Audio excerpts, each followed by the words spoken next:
Plus ఆశ్చర్య కలిగించే విషయం ఇంకొకటి చెప్పాలి. అసలు ఈ రిపోర్టు రిజెక్ట్ అయిన రిపోర్టు మొట్టమొదటిసారి జూలై 12వ తారీఖున, అంటే ఎవరి హయాంలో, ఎవరు ముఖ్యమంత్రి? జూలై 12వ తారీఖున శాంపుల్స్ తీసుకున్నారు.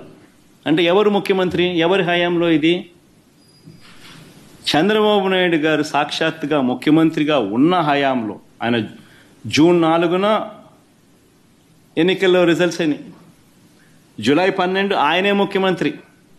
ఆయన ముఖ్యమంత్రిగా ఉండగా శాంపుల్స్ జూలై 12వ తారీఖున శాంపుల్స్ తీసుకున్నారు. వచ్చిన ట్యాంకర్, ఒక ట్యాంకర్ తిరుపతికి ఆ టైంలో వస్తే, ఈ నెయ్యి సప్లై చేసే ట్యాంకర్ వస్తే దాంట్లో నుంచి శాంపుల్స్ తీసుకున్నారు. ఈ శాంపుల్ను 17వ తారీఖున 17న అంటే వాళ్ళ టెస్టులన్నీ చేసి, ఆ 3 టెస్టులు అక్కడే వాళ్ళు చేస్తారు. చేసిన ఆ టెస్టులు సరిగ్గా రాలేదు కాబట్టి ఆ శాంపుల్స్ను 17వ తారీఖున ఎన్డీడీబీకి పంపించినారు, నేషనల్ డైరీ డెవలప్మెంట్ బోర్డుకు.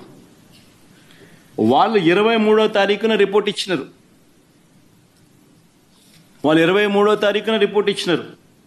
జూలై 23న. అవును, రిజెక్ట్ అయింది. నేను ఒకటే అడుగుతా ఉన్నా, జూలై 23వ తారీఖు నుంచి 2 నెలలు చంద్రబాబు నాయుడు ఏం చేస్తా ఉన్నాడు?